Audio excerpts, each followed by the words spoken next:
Hello, good afternoon, everyone. Welcome to the Council on Aging. My name is Christine Stanton. I'm the director of the Milton Council on Aging, and I want to welcome all the men today to our men's group. And we're thrilled that you're here, and we're looking to have more men's group types events. So if anyone has any ideas for speakers or any ideas for outings, please bring it to my attention or anyone in my staff. And we'd like to encourage more males to come to the Council on Aging. So our speaker today is Crehan. He's beginning his 30th season writing for Red Sox publications and speaking to groups on Red Sox history. During this time, he has interviewed and written articles for Red Sox Magazine, the team's official program, on over 150 former Red Sox players. Players he has featured range from Bobby Doerr, who was a rookie in 1937, to Shane Victorino, who was with the club as recently as 2015. He has written 3 books on the Red Sox, and he speaks to groups like ours on a regular basis. Welcome back, Herb.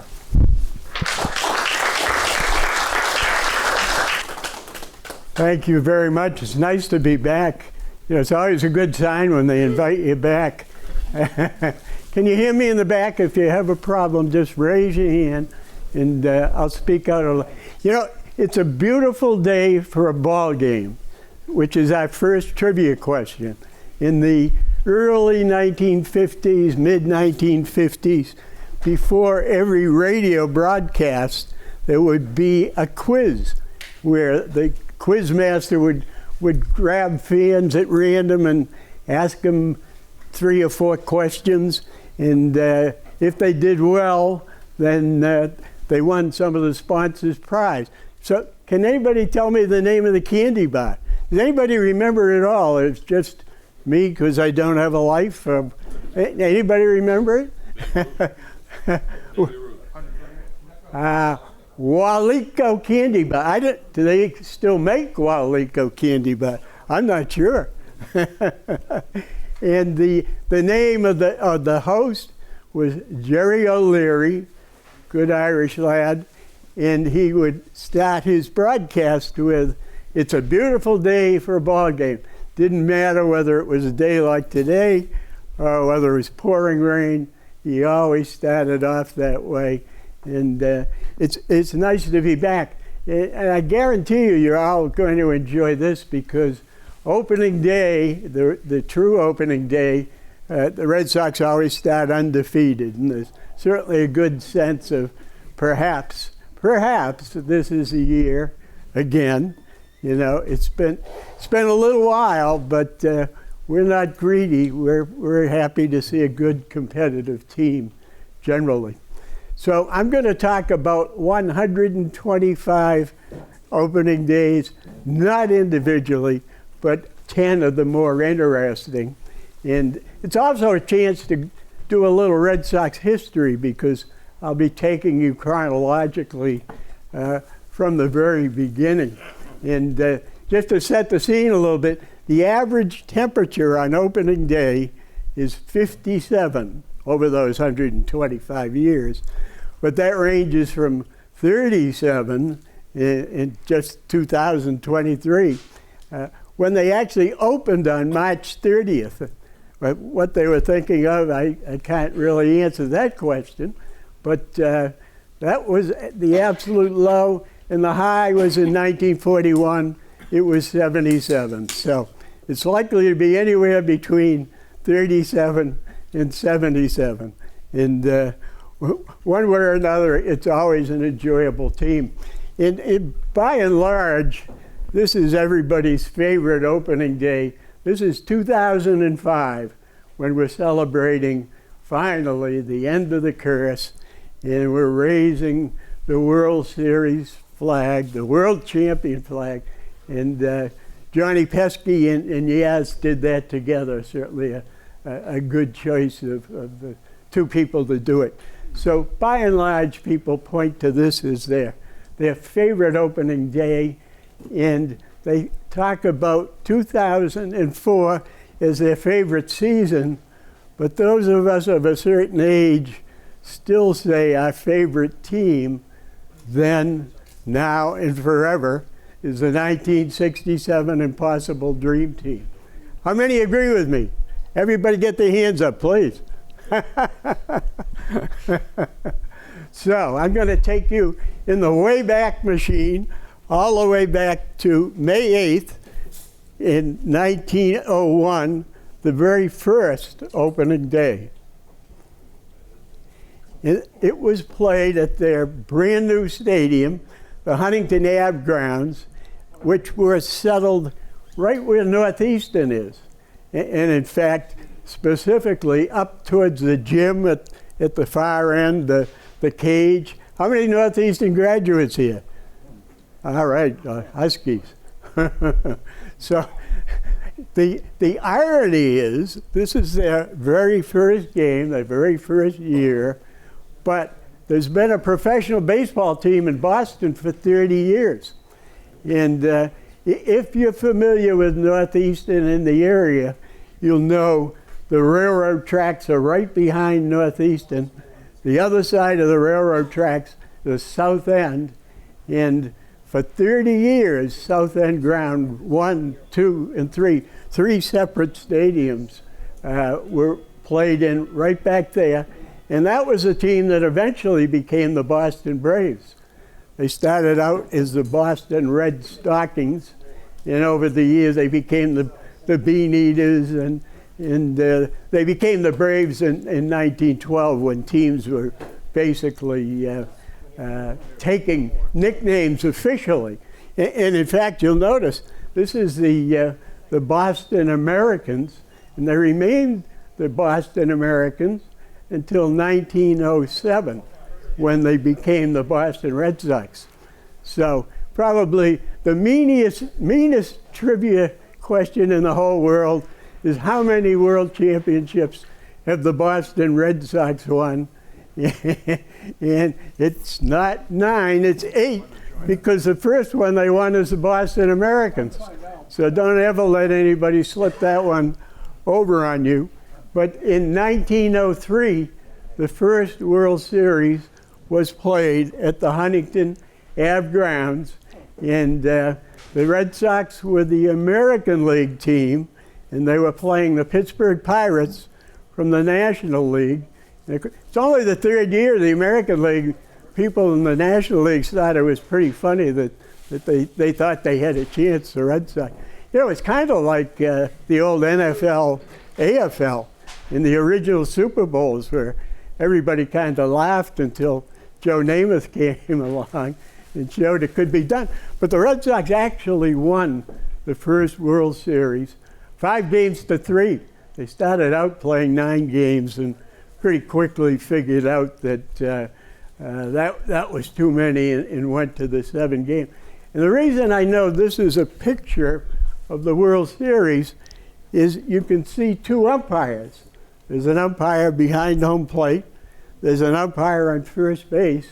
And during the regular season, there actually was only 1 umpire. He had to cover the entire plate. But because it was the World Series, they decided, well, we better have 1 umpire from the American League, 1 from the National League. The umpire from the American League was Tom Conley, who was the first American League umpire and lived in Natick. And he was the first umpire in chief, and he was the first umpire inducted into the Hall of Fame from the American League. So one of those 2 fellas is Tom Conley, and that's his claim to fame. So there were 11,000 people there on opening day. We had a pretty good crowd in 1901. Many more than at that point, the Boston Beaneaters behind them, the other side of the railroad track. Many more than they were drawing.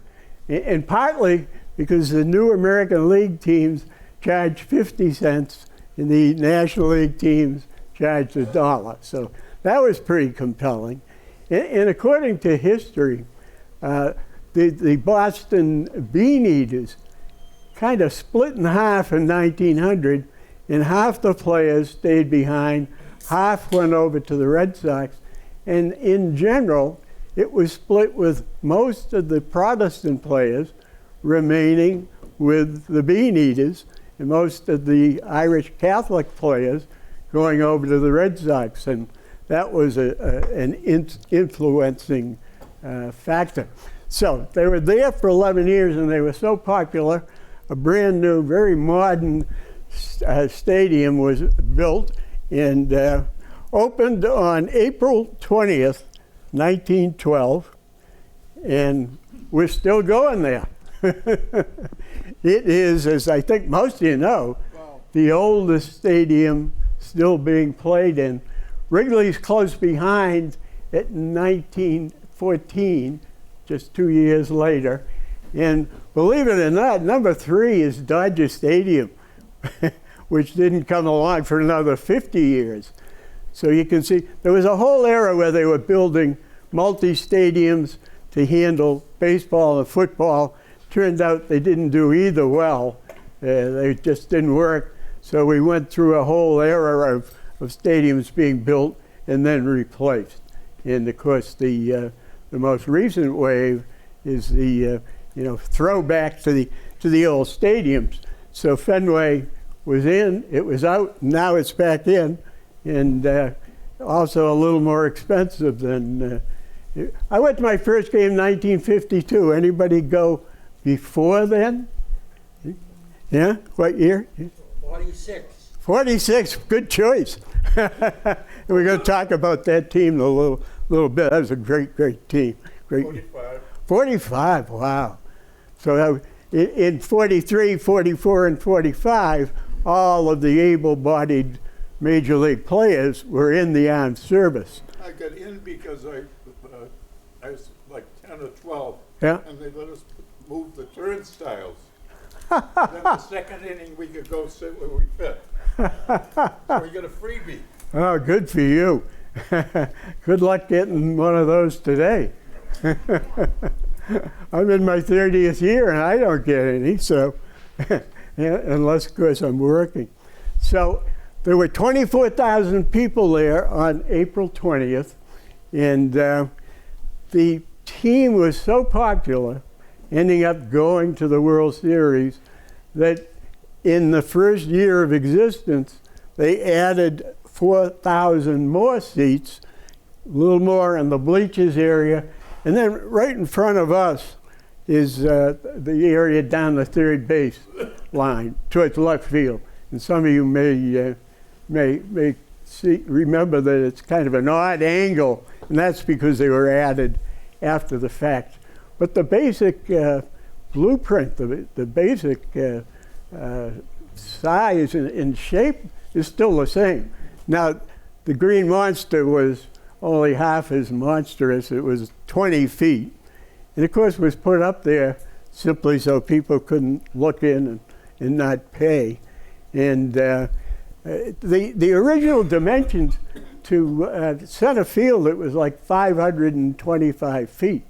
And this is the dead ball era. It was the dead ball era through 1919, and some of you will know that was the year Babe Ruth hit 29 home runs, which was more than about 4 or 5 of the other teams combined. And then we moved into the live ball era, and everything changed, including the stadiums and the style of play. So there were 24,000 people there on opening day. The grandstand was made of concrete, the first stadium of concrete. Prior to that, they were all made of wood, and that's why there were 3 versions of the South End grounds. You know, somebody tossed a cigar without giving it a lot of thought. In fact, at one time, there was a fight in the field, somebody tossed a cigar, and 10 acres of the South End burned down. Imagine that, huh? And the Braves, as they became in 1912, actually played there through 1914. So we had 44 years where the National League team was the other side of the tracks. And of course, that's where McGreevy's Saloon was, called the Third Base Saloon, because it was the last stop before home. And that was across the street from the South End grounds. And enough said McGreevy ran that. And so it was only about a mile from the Huntington Ave grounds to Fenway. The only thing they brought with them was a home plate. They brought the home plate where that they had used when they won the World Series. So that was the only sentiment. Concrete in the grandstand area, and still wood out in the pavilion and the bleachers. The pavilion is where you see the roof prominently, and that was made of wood. There was a screen behind home plate, first time that the fans were protected from foul balls. And there also was an electric scoreboard, which was state of the art. And of all things, there was a parking lot for that newfangled thing, the automobile. So it may be the parking was easier, it was certainly cheaper than parking is today. And that's the most expensive part of the trip a lot of times. So here we are in 1912. And as I said, we're going to have a little bit of history as we go through this. But I can tell you, not much happened in the 1920s or 30s, so we can skip right over them. The only thing that really happened was Tom Yawkey bought them in 1934. And as I said, the footprints remained the same the whole time, but he made substantial renovations. And then, of course, Jean Marie Smith did in 2002 when the new owners bought the club.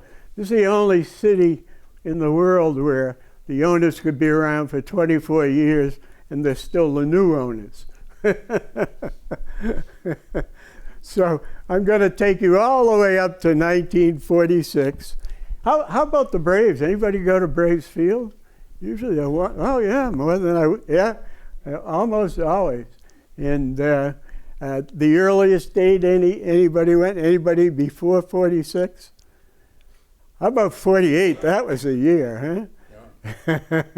Yeah. that was a year we almost had a Subway Series because the Braves won the National League pennant, and the Red Sox tied for the American League pennant with the Cleveland Indians. And they had a first time playoff to settle it, and unfortunately the Indians won 8-3. So the subway, and you really wouldn't have needed to take a subway. It's about a half mile between the two ballparks. Everybody knows Old Braves Field, the remnants, which isn't much, is on the BU campus. And if you're going into town on the Mass Pike and heading by with BU on your right, the pavilion, their pavilion, which is very close to what we're looking at there, their pavilion is the only thing left. No roof, but that is used for spectators for BU sporting events. And also the administrative building is where the BU police are at this point. So that's all that's left there. And that went up in 1915, by the way. And as it turned out, in 1914, the Braves were in last place on the 4th of July, and they put on an amazing closing run and known forever as the Miracle Braves. And by then, South End Grounds 3 was pretty dilapidated, so they actually played the second half of their season in Fenway Park. Schedule was set so if the American League team was home, the National League team was on the road, so they were they were able to swap off. And then they played and won the World Series at Fenway Park. And Braves Field actually came online in August of 1915. And at the time, it was cited as the most exciting ballpark in the world. It seated over 40,000, was significantly bigger than Fenway Park. And it also had long fences because, again, 1915, that's the dead ball era, so it was 550 feet to center field. And people, those of you who went to Braves Field, most people tell me they thought Fenway was much more comfortable. People generally agree with that, or anybody? Sure, the jury box. Ah, right, the jury box. How many remember the jury box? 50 cents, right here. Right field. Yeah, this very small area, and somebody in the press box said, "You look out, there are about 12 people sitting out there," which is a typical crowd. So it looks like a jury out there, and it became forever and ever the jury box. That's Catch the home runs in the bullpen. Oh yeah, oh, that's great. What a great memory. And you know, they went to spring training in 1953 as the Boston Braves and left as the Milwaukee Braves. So they've been gone a long time. But also keep in mind, they were in Boston, they being now the Atlanta Braves, because they went to Milwaukee, stayed there 16 years, then moved on to Atlanta. They were actually here 82 years, which is longer than if you combine Milwaukee and Atlanta. So we still have a bit of ownership. It also means that we have 155 consecutive years of a professional baseball team in Boston. And that's the most of any city. Chicago has 153, but in 1872, Mrs. O'Leary's cow knocked over the lantern, so they were otherwise occupied. In 1872, they didn't have a ball club, but got back into the hunt in 1873.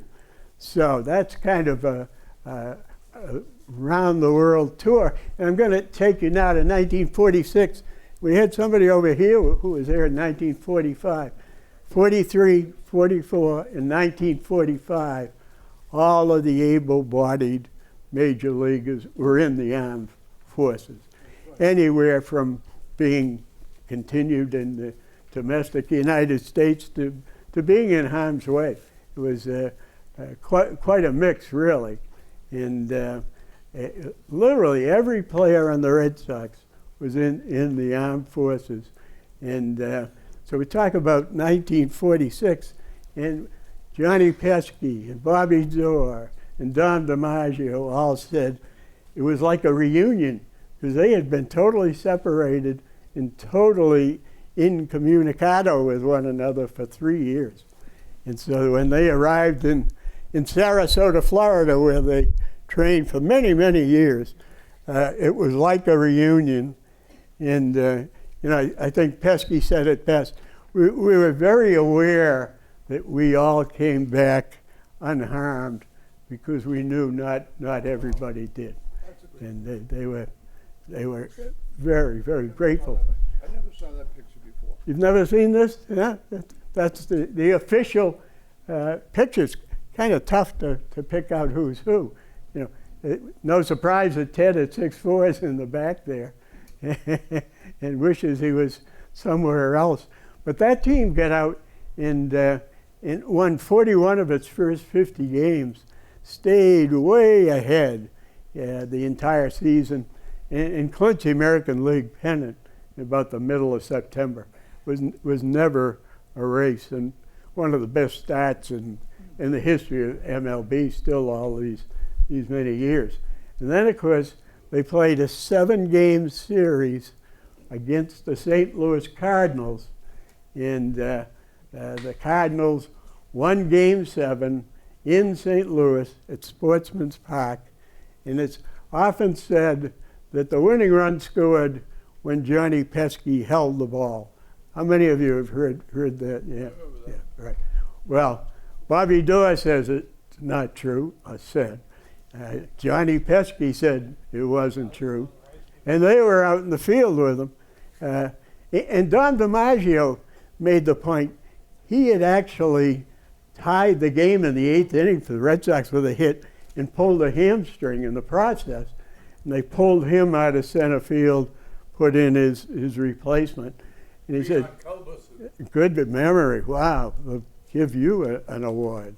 I haven't figured out what it is yet, but you deserve something, because that's exactly right. And you know, Don said nothing against Culberson, he was an adequate player, but he said if I'd been in center field, I would have charged that ball, I would have picked it up, and I would have thrown it to third base. He said I wouldn't have got him out, but he sure as hell wasn't going to score against me. And you know, you can actually see the movie of what happened. And the ball comes to Pesky. Doerr said, I'm about 40 feet away and I'm screaming, he's going home, he's going home. But of course, Pesky couldn't hear him. So Pesky catches the ball, and as any of us would have, and he looked at third and, you know, registers a little surprise that Slaughter's not there, and then turns and throws to home plate. And, you know, Dom said if he had just smoothly turned and thrown it home, at that point, unless he had a rifle, there was no way they were going to get there before Eno Slaughter. So that is, in fact, not true that Pesky held the ball and kept them away from the 1946 championship. And, you know, it's quite remarkable that there were 4 players who had known one another for years and years. They all played together in the Pacific Coast League. And this is all of them except Pesky. He was probably doing an errand. He was the youngest of the 4, and they always gave him a hard time. But obviously that's Ted on our far left, no mistaking Ted. And that's Bobby Doerr in the middle. When you look up on the right field facade and you see number 1, that's Bobby Doerr. And to his left is Dominic DiMaggio, brother of Joe DiMaggio. And in fact, there were 3 DiMaggios. His brother Vince played for the Braves and the Pittsburgh Pirates. And there was one year that all 3 of them were the starting center fielders. So there were only 16 major league teams at that point, and 3 of the starting center fielders are named DiMaggio. But all 4, when we add Pesky, played together in the Pacific Coast League. And in fact, Ted and Bobby were teammates on the San Diego Padres, who were a minor league team at that time. So, in fact, Ted was 17 and Bobby was 19. You know, they were kids and played together. And Bobby was signed first. Now, Ted was mercurial. No surprise to anybody in this room. I'm sure that I use that term. He bordered on temperamental. If you liked him, he was not temperamental. If you didn't like him, he was temperamental. But he could be a little difficult. But most of his antics, his obscene gestures and spitting and happened after Bobby retired in particular. Dom was gone. Pesky, there was nobody to keep him under control. And Bobby was the exact opposite. He was the most stable guy you would ever want to meet. And I used to say, if you need a grandfather, Bobby Doerr's the guy to pick up. He was just a wonderful, wonderful person. So without Bobby, Ted would have floated up to the ionosphere like a balloon, but Bobby kept him anchored to the ground. He'd say, oh, now Ted, let's take it easy. So Bobby Doerr deserves quite a bit of credit for Ted's achievements, because he was the one who kept him stabilized. How many of you read The Teammates by Halberstam? Excellent book.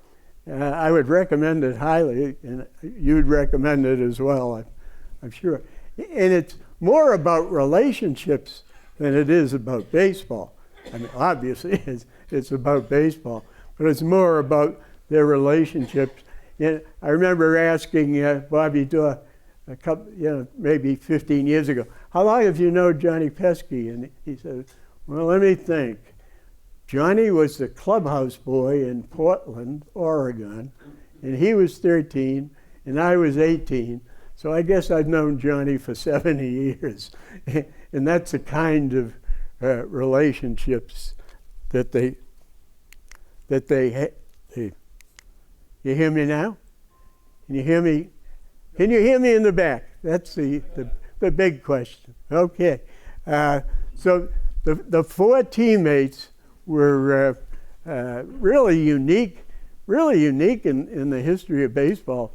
Four players that good, that close, who stayed together that long. Now, if you will allow me, I'm going to take a brief personal detour here, and then I'll explain how I can justify it.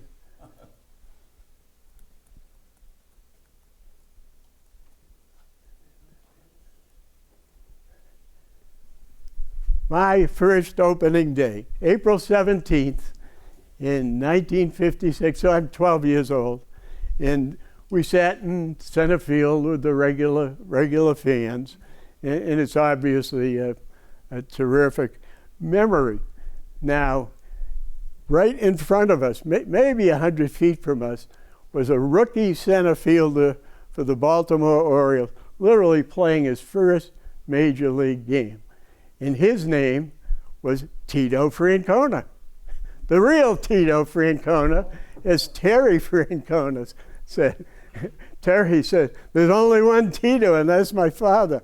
But try as he might, he became Tito, and wasn't really a whole lot he could do. But the point is, when I did interview Terry Francona, I told him about watching his father play in his first major league, and he got a big kick out of that. He also told me, it was interesting, he said, my favorite time of the year in baseball is spring training, because my father used to take me to his spring training camp when I was 11, 12, 13, and I'd get to be in the outfield catching fly balls with major leaguers. I thought that was interesting. Now, as you see, the Red Sox won 8-1, and the winning pitcher was Frank Sullivan, who was their best pitcher, really, between 1953 and 1960. Made the All-Star team a couple of times, and he was outstanding. So fast forward 50 years to the early 2000s, and I get to interview Frank Sullivan. And as she said in the introduction, I've interviewed over 150 former Red Sox players and enjoyed every single one of them. And in his case, for whatever reason, we just bonded and became very close. He lived another 15 years or so, and we're very close. And some of you may have noticed the baseball bat up here. And when Frank passed away, his wife and kids found a carton in the closet, never been opened. And when they opened it, there were 8 Frank Sullivan autographed baseball bats, never used. So I think what happened was Frank probably got the shipment, got released, grabbed them, put them in the back of the closet, and probably never gave it another thought. But his survivors were nice enough to give me this bat. And I really treasure it. Now, Frank was 6'6½", so I have a little trouble getting around, but I always had a lot of trouble getting around. I don't know about any of you. So that's my one. How is this happening? So that's my one personal observation. Now, between 1956 and 1967, particularly Ted retired in 1960. 61 to 66, they really were not very good at all. I bet a lot of you remember that. In 1965, they drew 655,000 fans, which is about 8,000 a game, even though they'd have big crowds for the Yankees. And then 1966, they lost 99 games and finished in 9th place. You can't even do that anymore. That's how bad they were. So when they went to spring training in Winter Haven now, they've moved from Sarasota. Tom Yawkey got drunk with Horace Stoneham, agreed to move to Scottsdale. 7 years later, they realized that was really a pretty bad idea, and they moved to Winter Haven, where they were from 1966 to 1992. Many of you been to Winter Haven? The thing I liked about Winter Haven was anybody who was there was only there to see baseball. And you could go out to dinner, and Wade Boggs would be sitting over there, and Clemens was over there. In Fort Myers, Lord only knows where any of them are. In fact, I'm sure they're all in gated communities, and I understand why. But Winter Haven had a certain charm to it. And so they were 100-1 underdogs to win the American League pennant. And I've interviewed 18 players from this team. Most of them are around my age and probably around many of our ages. And I probably know them the best. And they said none of them thought they were going to win the pennant. But they had played better in the second half of 1966. It was something like 42-37, which was, pretty darn good. And they felt like the younger players and the players who had been brought in were they thought they were going to, I talked to somebody earlier and talked about the first division. I'd forgotten. We used to think about, are we going to be in the first division? And that'll be a great thing because the Yankees are going to win. They won the pennant 15 of 18 years, 1947 to 1964. It's almost amazing that we stayed interested. So the players knew they were going to be better. And probably the first sign it was going to be different was opening day in Yankee Stadium, and Billy Rohr pitching in his very first major league game, got into the 9th inning with 2 outs and a no-hitter. And in fact, some of you remember the first out, Yastrzemski made a catch that they still show to this day. It was at that point, Elston Howard got a hit, and he ended up with a 1-hitter and won the game. And there was sort of a sense of maybe this year is going to be a little different, because that was certainly unique. And as time went on, they were doing well, and it was a real mix of the Tigers and the Twins and the White Sox, and early on, all in the race. And when that happens, a team can sneak in there, even if they're not, a team whose record is remembered 60 years later. And they just kept plugging away. Now, Yastrzemski had a year like nobody else had ever had. And when I interview baseball lifers like Ralph Houck, anybody who's been around the game, Zimmer, for 60 years, I always say, you ever see a player have a better year than Yaz in 1967? And the answer is always the same: not when every game meant something. And a lot of you will recall, particularly the last 2 weeks, he put them on his back. And they got to the last day of the season where, had they lost on Sunday, October 1st, that would have been it. The season would have been over. They'd be eliminated. We'd all say, great season. And if they won, they had a chance to become the American League pennant winners. So I'm going to show you a picture that I think sort of capsulizes the whole thing. And I know you can't all see it that well, but those of you who can see the scoreboard, you can see that Minnesota is ahead 2-0. It's the last of the 6th inning. And I remember as if it were yesterday when the game started, there was all this excitement, and people were convinced we were going to win. And by the time we got the sixth inning, and they were losing 2-0, doing nothing with the opposing pitcher, it was starting to look a little gloomy as the October 1st, the shade is closing over the field. So up comes Jim Lonborg to lead off the inning. And Jim, who actually was my dentist, I know him very well and had a nice relationship with him, he said he was the first hitter in the sixth inning for the Red Sox. He said, I watched the pitcher when he warmed up closely, and then I looked down the third baseline, and I saw the third baseman was way back. And I said to myself, if I get a pitch I can bunt, that's exactly what I'm going to do. Now, in this picture, he's just bunted.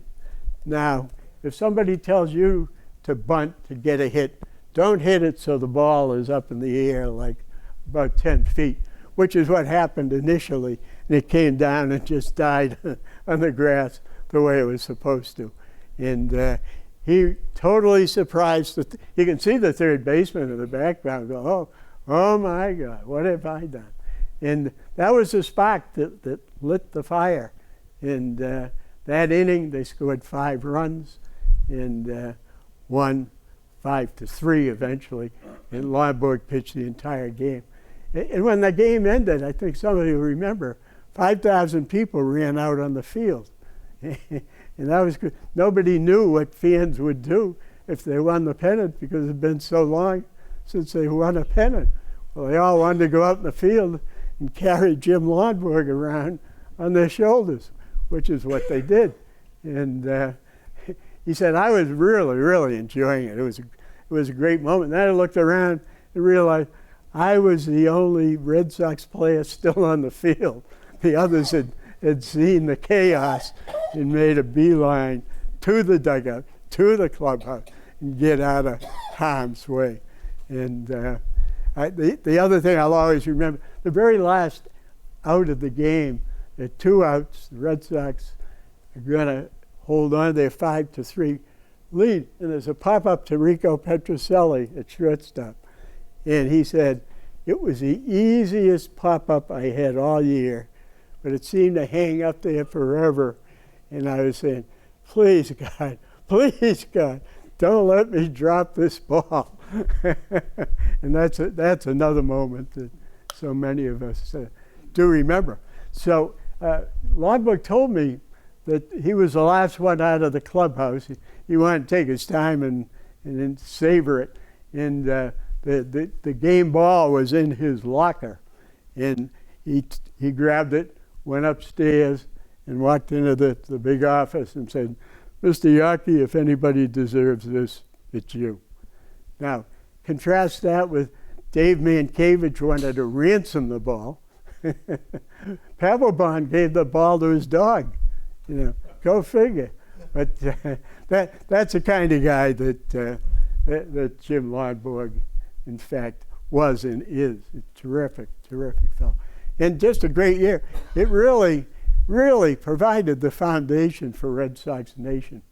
And, I've told Sam Kennedy more than once, no 1967 Red Sox, no Red Sox Nation. And I'll keep telling them. In 2 years, it's going to be the 60th anniversary. And of the 39 players, 20 of them are still alive, and most of them doing pretty well. There was a dinner at the New England Sports Museum a year ago, and 9 of them came back. A couple of them in wheelchairs, but in general, they're doing well. And it's an unforgettable team. And so we're going to run all the way up to 2004. And, in my mind, the 2 years very much are run together in the sense that 1967 brought the fans and hope back, and that hope remained through 75. This is the 50th anniversary of the 75 team. And they say what you're saying, it can't possibly be. How did this happen? But we made it through there in '86, and even 2003. 2003 was so terrible, it made 2004 even more wonderful. Because you remember, and I think probably most of you do, they were losing 3-0 to the Yankees in the American League Championship Series. It looked hopeless because nobody had ever come back from that kind of a deficit in a championship series. But Kevin Millar, who sort of stirred things, he was the father of Cowboy Up the previous year.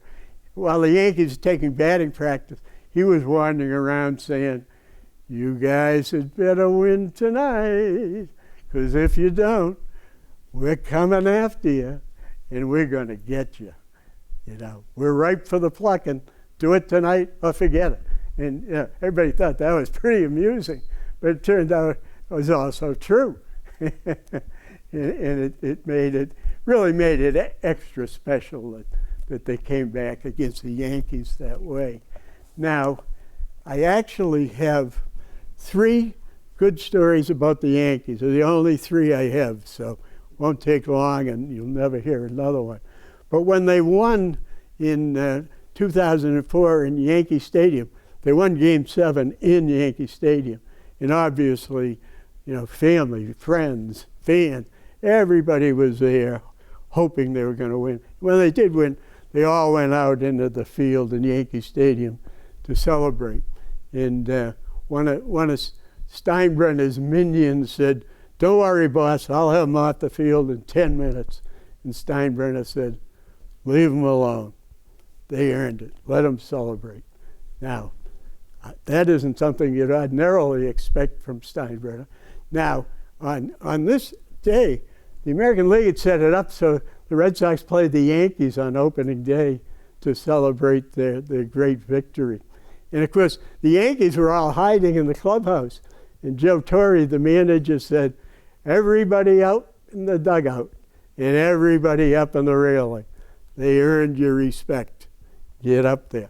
Now, that was also a very class thing, and I'm sure intended to say, "Hey, guys, you don't want to repeat this next year, so don't be losing any 3-0 lead." So there was kind of a hidden agenda.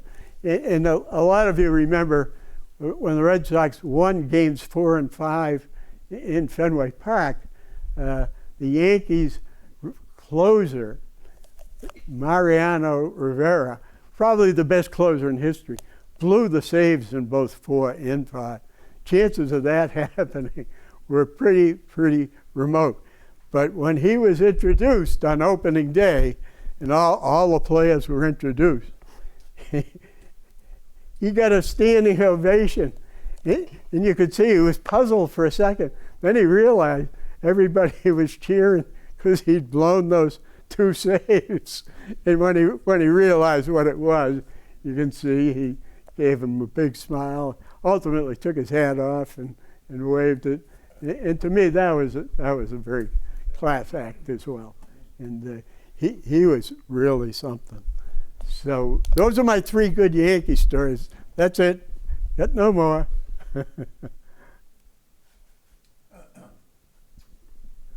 This has a mind of its own.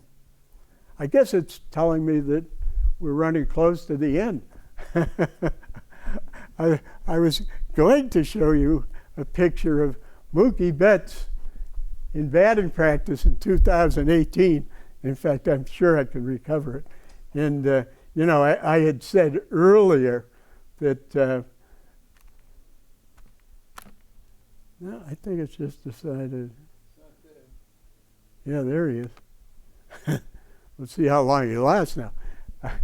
On my bucket list was being out on the field in batting practice on opening day.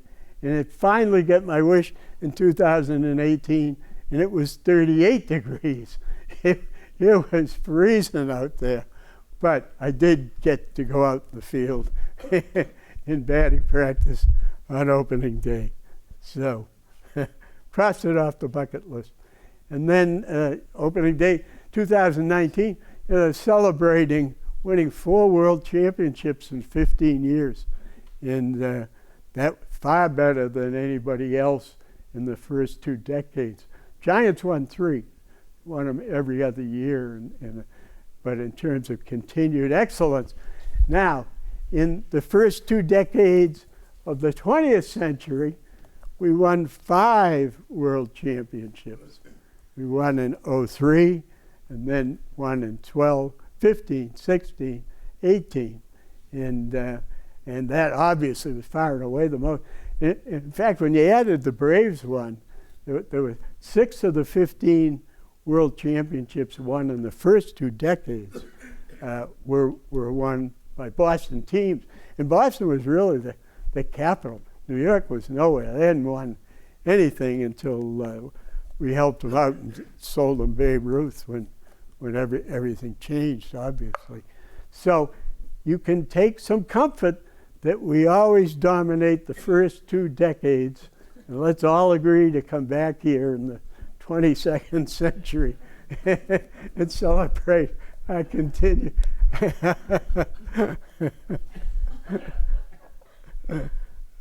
Okay, so is this the curse of Mookie Betts? First of all, the curse of Bambino is just plain silly, because the Babe was thrilled to go to New York, according to the theory, because he was sold from Boston.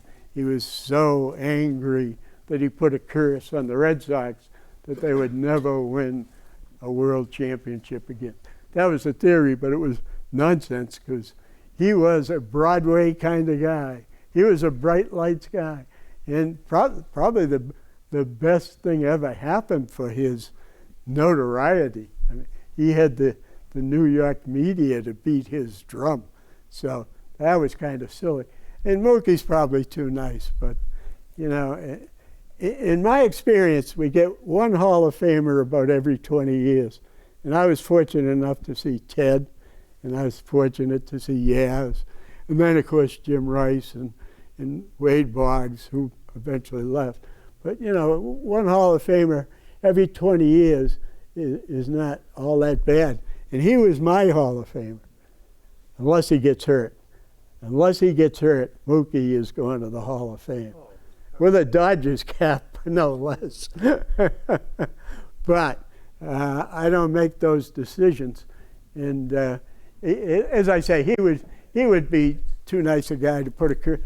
Plus, you know, he has a great life in Los Angeles.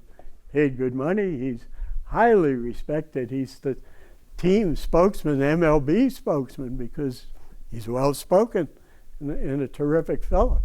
So that was unfortunate. And so we're right back at the beginning, and I'm going to open it up for questions.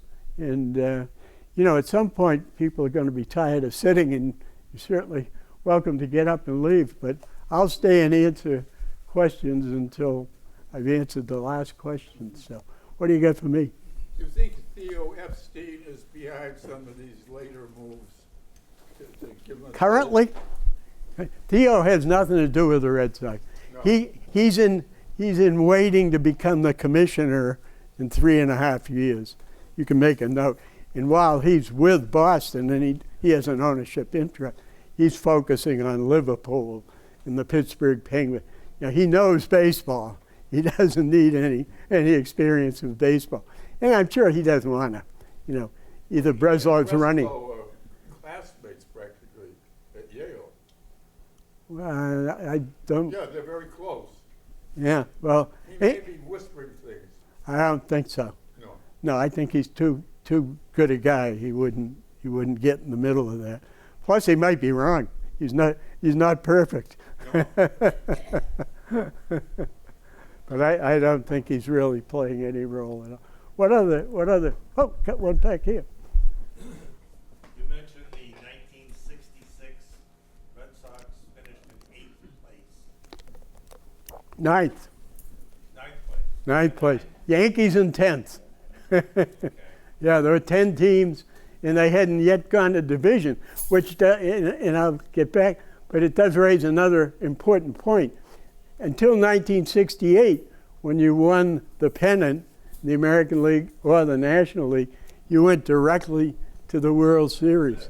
So 67, when they won and went directly, that was the next to last opportunity you had. We'll never see that again. You know. But going back to 66, yeah. My question is, when Dick Williams took over the Red Sox, spring training of '67, what was his famous quote? Okay, question is, Dick Williams was the enfant terrible of the Red Sox. Before I answer that, Gary Bell, I think some of you remember, was a key pitcher they acquired in the middle of the year. And he told me we were the most united team in the history of baseball. Pause. In our hatred of Dick Williams. and they all said the same thing. They wouldn't have won it with any other manager. It was just, it was kismet, or pick a word. It was just meant to happen. But if he hadn't been the meanest SOB on the planet, it never would have happened. He said they put us said, what's going to happen? And he said, we will win more than we will lose, which would be 82 and 80 as a minimum. And in fact, they won 92, which. It's outrageous that he would say that because they had been so bad. Oh, absolutely. And Really believed the writers kind of snickered, like, oh yeah, I bet. But he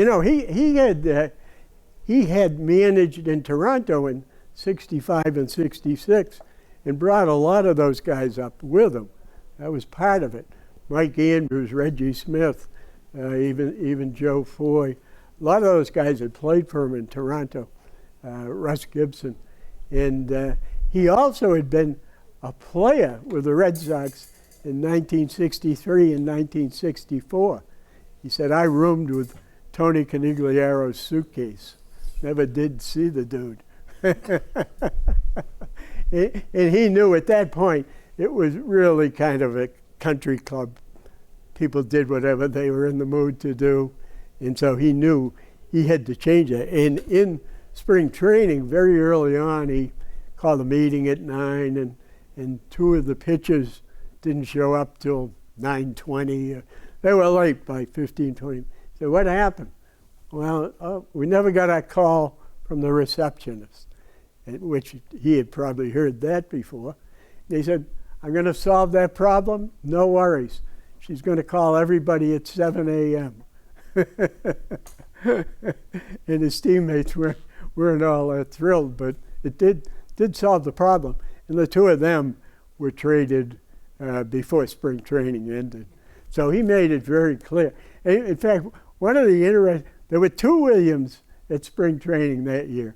And one of the things Dick Williams did was he had them playing volleyball to be keeping busy. And several of Jose Santiago, a bunch of them told me, that was great, because usually just standing around for half the workout. So we go play volleyball. We were all good athletes. We enjoyed it. But it drove Ted Williams crazy. And Williams loved to corner all the players and pontificate.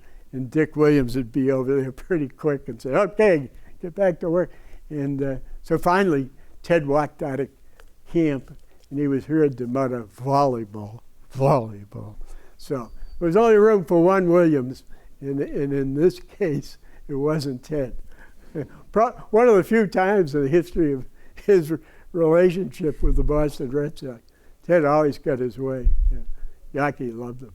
Yaki, by the way, had a drinking problem, and in 1964, I'm not sure how big a problem it was. He didn't have to get up and go to work, and he didn't have any kids. But anyway, the doctor said, if you don't stop drinking, you'll be dead in a year. So he sobered up, looked around, and said, who in the world are all these people? Pumpsy Green, Bucky. They were all his drinking buddies.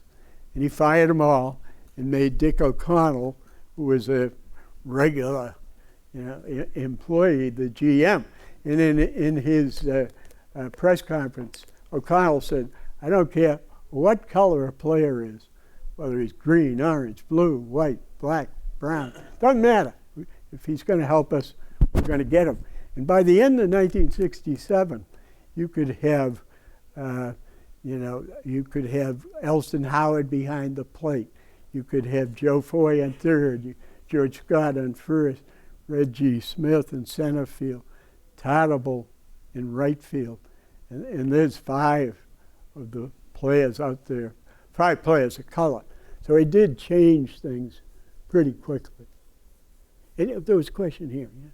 Did you ever interview Pumpsy Green? I did, in fact, yeah. And, that's a good lead into it. I'm sorry? What did he say about being the first black player on the Red Sox? Well, it was a fascinating interview because a lot of times you'll read how miserable he was and he hated his time and so on. And I finally asked him in the interview, how do you feel? He said, here's how I'm going to answer that question. When I wear a baseball cap, and I wear one all the time, it's always a Red Sox cap. That's all the answer you need. But he said, at that point, the Pacific Coast League was still a near big league. And he grew up in Oakland. He said, all I wanted to do was play for the Oakland Oaks. It was terrific. It was almost major league, quality. We got paid almost, and we only needed one house. Why in the world would I want to go to New York and have to maintain 2 households and probably sit on the bench half the time when I could be a star for the... He said, that was my... And it was interesting. When they signed him, he said, okay, they told him, okay, we're going to have you report to Montgomery, Alabama. Now remember, this is like 1956. And he said, there's not a black man in the United States who is voluntarily going to go to Montgomery, Alabama. So I'm going to stay right here and finish the season with the Oakland Oaks. He was a perfectly delightful guy. Now, I didn't ask him about trying to fly to Israel with Gene Conley. How many people remember that story? Yeah. I did ask Gene Conley, and he said, do we have to talk about that? I'm tired of talking about that. And I said, Gene, if we don't talk about that, people are going to just discard the story as a puff piece, didn't tell the story, objectively. So let's talk about it. And we did. and I'll tell you the story, because it only takes 60 seconds. His wife, Katie, was a Seventh-day Adventist and very committed to her faith. And every night she'd sit with their 4 kids and they'd read the Bible. And Gene said, I'd be over the other side of the living room reading Sports and Field or whatever.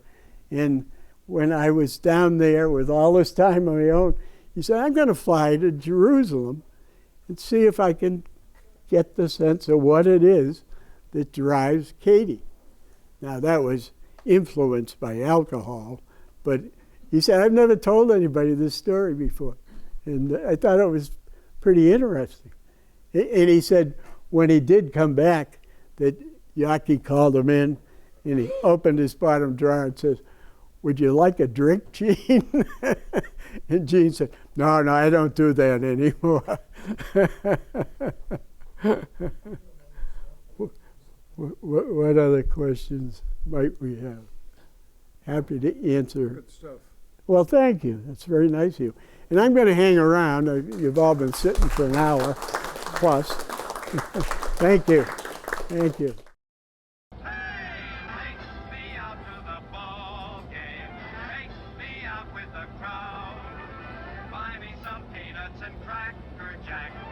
I don't care if I never get back, let me root for the home team. If they don't win, it's a shame.